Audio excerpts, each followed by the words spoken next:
तिरुवनंतपुरम में ढहा एलडीएफ का किला। एनडीए की जीत से पीएम मोदी हुए गदगद। कहा केरल के लिए ऐतिहासिक पल, क्योंकि वही है बीजेपी है जो लगातार दक्षिण भारत में अपनी पैठ बनाने की कोशिश कर रही थी। लेकिन इस ऐतिहासिक जीत ने वाकई ऐसा मानो लग रहा है कि दक्षिण भारत में धीरे धीरे बीजेपी का गढ़ बनाने की तरफ एक कदम आगे बढ़ गई है। नमस्कार, आप देख रहे हैं न्यूज़ 18 का डिजिटल प्लेटफॉर्म। मैं हूं आपके साथ श्रुति श्रीवास्तव। केरल की राजनीति में बड़ा राजनीतिक भूचाल देखने को मिला है।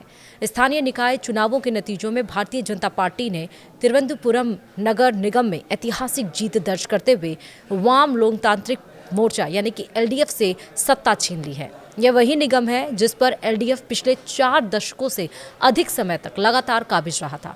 राजधानी में यह सत्ता परिवर्तन वाम मोर्चे के लिए बड़ा राजनीतिक झटका माना जा रहा है।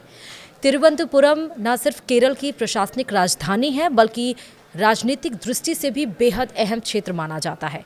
इसी लोकसभा सीट से कांग्रेस के दिग्गज नेता और पूर्व केंद्रीय मंत्री शशि थरूर लगातार 4 बार सांसद चुने जा चुके हैं, जिससे यह क्षेत्र लंबे समय से कांग्रेस और वाम मोर्चे के प्रभाव वाला माना जाता रहा है। ऐसे में नगर निगम में बीजेपी की जीत ने राज्य की राजनीति में नए समीकरणों को जन्म दिया है। राजनीतिक विशेषज्ञों का मानना है कि यह जीत विधानसभा चुनावों में दो तीन सीटें जीतने से कहीं ज्यादा असरदार है। नगर निगम जैसे बड़े शहरी निकाय में सत्ता हासिल करना यह संकेत देता है कि शहरी मतदाता पारंपरिक राजनीतिक ध्रुवीकरण से हटकर विकल्प तलाश रहा है। यह बदलाव खासतौर पर उस राज्य में महत्वपूर्ण है जहां अब तक मुकाबला मुख्य रूप से एलडीएफ और यूडीएफ के बीच ही सीमित रहा है।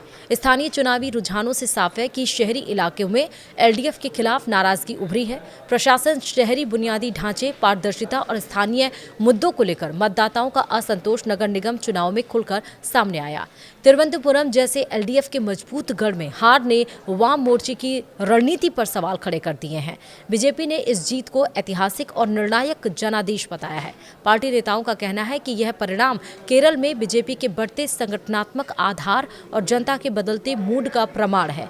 पार्टी कार्यकर्ताओं में भारी उत्साह है और इसे केरल में बीजेपी के लिए भविष्य की राजनीति का मजबूत आधार माना जा रहा है।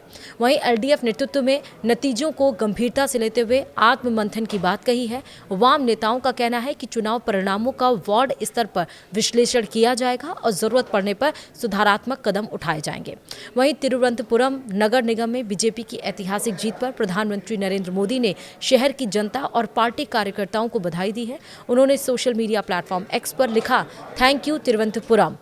पीएम मोदी ने इस जनादेश को केरल की राजनीति में एक वाटरशेड मोमेंट करार दिया है और करार देते हुए कहा है कि तिरुवनंतपुरम नगर निगम में बीजेपी एनडीए को मिला समर्थन इस बात का संकेत है कि राज्य के लोग मानते हैं कि केरल की विकासात्मक आकांक्षाओं को केवल बीजेपी ही पूरा कर सकती है। उन्होंने भरोसा दिलाया कि पार्टी तिरुवनंतपुरम जैसे जीवंत शहर के विकास के लिए काम करेगी और आम लोगों के लिए ईज ऑफ लिविंग को और बेहतर बनाएगी। वहीं बीजेपी की शानदार जीत को लेकर वहां से सांसद हैं शशि थरूर, और उन्होंने भी बीजेपी की शानदार जीत को लेकर बधाई दी है और इस स्टेटमेंट को देकर एक बार फिर से वो राजनीतिक गलियारों में चर्चा का विषय बन गए हैं। उन्होंने शशि थरूर ने कहा कि यही लोकतंत्र की खूबसूरती है और साथ ही ऐतिहासिक जनादेश की ऐतिहासिक जीत पर बीजेपी को बधाई भी दी है। वीडियो में इतना ही। नमस्कार।